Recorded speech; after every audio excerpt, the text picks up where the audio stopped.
Hello student, कैसे हैं आप सब। एक बार पुनः आप सभी का आपके अपने चैनल शिव कोचिंग क्लासेस पर स्वागत है। Class 12 physics NCERT chapter second में आज का टॉपिक है विद्युत क्षेत्र की तीव्रता, अर्थात विद्युत क्षेत्र और विभवांतर में संबंध। बेसिक से समझेंगे, वीडियो को बस अंत तक देखिए, ठीक है। अच्छा लगे तो लाइक कर दीजिएगा, दोस्तों के साथ शेयर कर दीजिएगा। तो चलिए स्टार्ट करते हैं आज का ये वीडियो। तो सबसे पहले आपको समझना है डायग्राम, ठीक है ना। डायग्राम कैसे बनाना है इसका, तो सबसे पहले मैं माना मानकर चलता हूं कि माना आपके पास प्लस क्यू है, आवेश है, और इस प्लस क्यू आवेश के कारण एक आपके पास विद्युत क्षेत्र है, ठीक है ना, जिसकी तीव्रता ई है, ठीक है। कितनी है? ई है। अब हम एक परीक्षण आवेश की कल्पना करते हैं। परीक्षण आवेश Q0 है, ठीक है। हम इसको ला रहे हैं, तो मानकर चलते हैं यहां पर एक बिंदु बी है और इसके बाद हमारे पास एक बिंदु ए है, ठीक है ना। तो विभव की परिभाषा आपने पढ़ा होगा कि विभव क्या है, एकांक आवेश को अनंत से विद्युत क्षेत्र के किसी बिंदु तक लाने में जो कार्य करना पड़ता है, तो उसे हम क्या कहते हैं स्टूडेंट, उसे विभव कहते हैं। तो यदि हम कहते कि ए से बी के बीच की दूरी अल्प दूरी dx है, ठीक है ना, तब इनके दोनों के बीच जो अल्प विभव होगा dv होगा। यदि मैं Q0 को b तक ला रहा हूं, तब यहां पर विभव यदि भी है तो a तक लाने में अधिक कार्य करना पड़ेगा। Q0 को कहां तक? a तक लाने में अधिक कार्य करना पड़ेगा, तब a का जो विभव होगा थोड़ा सा अधिक हो जाएगा, तो कितना हो जाएगा? v प्लस dv हो जाएगा। इतना क्लियर हो गया। डायग्राम में आपको अच्छे समझना है, समझ रहे हैं ना बात को, कि माना हमारे पास a और b है, दो बिंदु है किसी विद्युत क्षेत्र में, जिसमें डायरेक्शन है जो विद्युत क्षेत्र की a से b की ओर है, a से b की ओर है, ठीक है ना। उनके बीच की दूरी जो ए बी के बीच की दूरी है अल्प दूरी dx है। dx के जगह हम dr भी मान सकते हैं, ठीक है ना। जैसे यहां पर मैं r लिया हूं, तो यहां पर आप x ले सकते हैं, ठीक है ना। दोनों के बीच की दूरी x है, x मान लें या r मान लें, कोई दिक्कत नहीं। आप x भी मान सकते हैं, r भी मान सकते हैं। तो मैंने क्या कहा कि माना a और b विद्युत क्षेत्र में दो बिंदु हैं, विद्युत क्षेत्र की जो दिशा है a से b की ओर है, ठीक है ना, और उनके बीच की अल्प दूरी कितनी है? dx है। क्लियर। तथा a और b के बीच जो विद्युत क्षेत्र की तीव्रता है एक समान माना जाता है, जो कि E के बराबर है। यहां पर जो E है वो विद्युत क्षेत्र की तीव्रता है, वो एक समान है। इतना क्लियर है। इतना आप लोग लिख सकते हैं कि माना किसी विद्युत क्षेत्र में a और b दो बिंदु हैं, ठीक है। विद्युत क्षेत्र की दिशा a से b की ओर है। यदि उनके बीच की दूरी dx है, अत्यंत अल्प हो, तो a और b के बीच जो विद्युत क्षेत्र है या विद्युत क्षेत्र की तीव्रता है उसे एक समान माना जा सकता है, ठीक है ना। अब देखिए आगे क्या लिखना है, मैं लिखते चलता हूं, आप लोगों को समझते चलना है। तो आपको इतना लिख लेना है कि माना बिंदु b पर विभव v मैंने आपको समझाया और a पर विभव v प्लस dv हो गया। ऐसा क्यों हुआ? क्योंकि मैंने आपको बताया कि Q0 को लाने से B तक में कम कार्य करना पड़ेगा, इसलिए भी है, लेकिन A तक लाने में अधिक कार्य करना पड़ेगा, तो कितना हो जाएगा? dV हो जाएगा। क्लियर स्टूडेंट, इतना तो समझ गए होंगे। अब यदि मैं कह दूं कि परीक्षण आवेश है आपके पास, परीक्षण आवेश है, इसको B से A तक लाने में किया गया कार्य कितना होगा, तो जो किया गया कार्य है ना वो dW से दर्शाएंगे। कार्य का फॉर्मूला होता है बल गुणे दूरी। तो देखिए आपके पास यहां पर dx है, ये दूरी है, और बल कितना लगता है, तो F बराबर बल होता है F, और जो दूरी है वो ऋणात्मक होगा। क्यों ऋणात्मक होगा?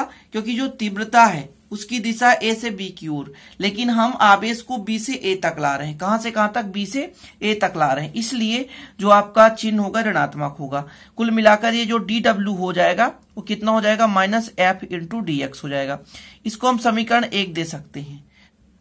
अब इसके आगे हमको निकालना है विभवांतर, ठीक है। क्या निकालना है? विभवांतर।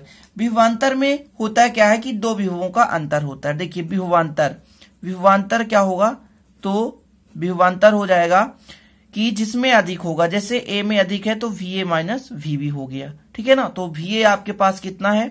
V प्लस DV है। क्लियर। और जो आपके पास VB है वो है V, तो V से V कैंसिल हो गया और आ गया DV। ये आपका आया विभवांतर, ठीक है ना। विभवांतर की परिभाषा से हमने कर दिया, दो बिंदुओं के विभव का अंतर ही कहलाता है विभवांतर।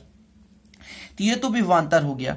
लेकिन अब आपने एक चीज और पढ़ा होगा, कार्य क्या होता है? जितना भी आपके पास आवेश है, जितना भी आपके पास क्या है? आवेश है, तो आवेश गुणे विभवांतर एक फार्मूला होता है। देखिए कार्य बराबर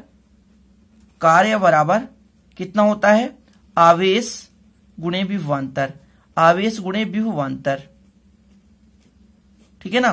तो कार कितना है, dw है, अल्पकार हो रहा है। आवेश कितना है, q0 है। q0 क्यों, क्योंकि q0 को हम ला रहे हैं b से a तक, और विभवांतर आपका कितना आया, dv आया। ठीक है, इसको हम समीकरण 2 दे सकते हैं। क्या दे सकते हैं, समीकरण 2।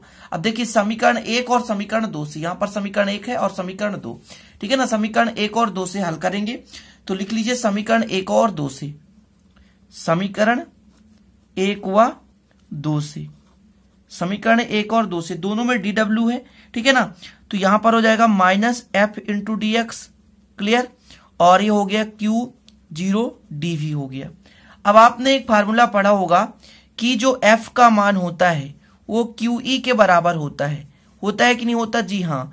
विद्युत क्षेत्र की परिभाषा से कि एकांक आवेश पर लगने वाला बल कहलाता है क्या, विद्युत क्षेत्र की तीव्रता, उसी से हम f का मान निकाल सकते हैं। इस f का मान यहां पर रख दो तो माइनस q0e है ना, dx इक्वल कितना हो जाएगा, q0 dv। e बचा लो, बाकी का बाकी पूरा पक्षांतर कर दो, तो e बचा लो, पूरा पक्षांतर कर दो, तो q0 dv है, और नीचे जाएगा तो माइनस q0 dx हो जाएगा। q से q कट गया, आपके पास e इक्वल आया, कितना आया, तो माइनस dv अपान dx आ गया, ठीक है ना। ये आपका कंप्लीट हो गया, और यही संबंध है, ठीक है, विभवांतर और विद्युत क्षेत्र में। अब इसके आगे आपको अतः लिखना है तो लिख सकते हैं कि अतः विद्युत क्षेत्र के किसी बिंदु पर विद्युत क्षेत्र की तीव्रता जो E है, ठीक है ना, उस बिंदु पर दूरी के साथ विभव में परिवर्तन के दर के ऋणात्मक मान के बराबर होता है। ठीक है, मैंने क्या कहा, विद्युत क्षेत्र के किसी बिंदु पर विद्युत क्षेत्र की तीव्रता उस बिंदु पर दूरी के साथ विभव परिवर्तन की दर के ऋणात्मक मान के बराबर होता है। आप देख सकते हैं dx क्या है, दूरी है, और दूरी के साथ जो आपका विभव में परिवर्तन है ये विभव प्रवणता कहलाता है, कुल मिलाकर dv अपॉन dx। लेकिन जो dv है वो विभव में परिवर्तन है, आपने पहले भी पढ़ा विभवांतर की परिभाषा से, अर्थात विभवांतर है। तो दूरी के साथ विभव में परिवर्तन की दर के ऋणात्मक मान के बराबर होता है। ऋण चिन्ह है ना। अब ऋण चिन्ह हमने क्यों लगाया था, तो आपको हमने बताया था, आप लिख भी सकते हैं कि जो ऋण चिन्ह है वो विद्युत क्षेत्र की तीव्रता के विपरीत दिशा में विस्थापन कर रहे हैं। तीव्रता ए से बी की ओर है, लेकिन तो जो हम विस्थापन कर रहे थे ए से बी की ओर, डायग्राम में आपने समझ लिया होगा। तो इस प्रकार से आज का ये व्यंजक कंप्लीट होता है, काफी महत्वपूर्ण है, अच्छे से तैयार कर लेना। और यदि समझ में आया तो कमेंट बॉक्स में कमेंट कर दिया करो कि आपको कैसा लगा, समझ में आया कि नहीं आया। नहीं आया तो भी कमेंट करिए, ताकि मैं भी थोड़ा समझूं और कोशिश करूं कि इस पे सुधार करूं। ठीक है, तो चलते हैं स्टूडेंट, मिलते हैं अगली वीडियो में नए टॉपिक के साथ। तब तक के लिए जय हिंद, वंदे मातरम।